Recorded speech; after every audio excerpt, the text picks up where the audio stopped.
مفتی سلمان ازہری صاحب کا اس بیان کو پورا سنیں. آئیے. صحابہ حضور کے حج کے سفر میں ساتھی بن گئے.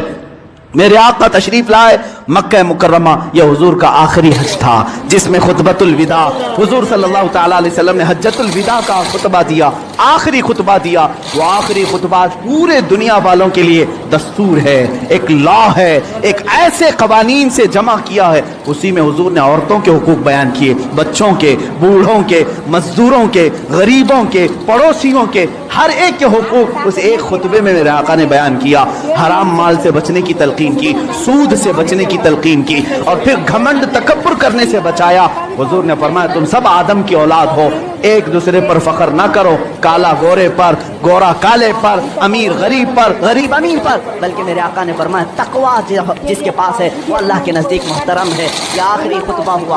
اسی خطبے کے بعد میرے آقا نے اپنے صحابہ سے کہا اللہ نے اپنے بندے کو اختیار دیا ہے کہ دنیا چاہے تو دنیا لے لو یا اپنے رب کے پاس جو چاہے وہ لے لو. اس بندے نے اللہ کے پاس رہنے کو قبول کر لیا ہے. یہ باتیں تھی جو اشارہ دیا میرے آقا نے کہ اب رسول پاک زیادہ دن تک ان کے ساتھ نہ رہیں گے. محرم کا مہینہ تھا جب میرے آقا پلٹے مدینہ طیبہ. بیماری نے جکڑ لیا. سفر کا مہینہ پورے علالت میں گزرا.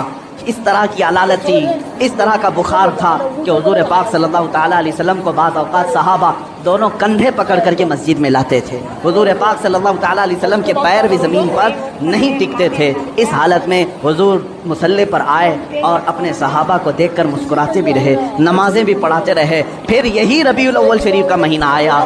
یہ 11ویں ہجری تھی جب 12 ربیع الاول تھی. بعض روایات میں 13 ربیع الاول ہے. اللہ کے حبیب صلی اللہ تعالیٰ علیہ وسلم نے سب کو جو وصیتیں کرنی تھی وہ وصیتیں فرمائی. ماں عائشہ صدیقہ کے حجرے میں آرام کرتے رہے. اللہ کے نبی صلی اللہ تعالیٰ علیہ وسلم کو بخار شدت کا تھا. بار بار مسواک طلب کرتے تھے یا پانی کے چھینٹے چہرے پر مارتے تھے اور پھر کہتے تھے یہ سکرات, یہ نزع کا وقت کتنا شدید ہوتا ہے, کتنا شدید ہوتا ہے. ماں عائشہ کہتی ہیں اچانک میں نے دیکھا دروازے پر کسی کی دستک ہو رہی ہے. میں نے کہا اللہ کے رسول آرام کر رہے ہیں. حضور نے فرمایا عائشہ وہ کوئی اور نہیں ملک الموت اسرائیل ہے. وہ کسی کے آنے کے لیے اجازت نہیں مانگتا. آج مجھ سے اجازت لے رہا ہے, اس کے بعد پھر کسی سے نہیں لے گا. ملک الموت حجرہ پاک میں داخل ہوئے. حضور پاک صلی اللہ تعالیٰ علیہ وسلم ماں عائشہ صدیقہ کے زانوں پر سر رکھ کر آرام کر رہے ہیں. ملک الموت نے اجازت طلب کی. آقا حکم ہو تو آپ کی روح پاک کو میں نکال. ایک ویڈیو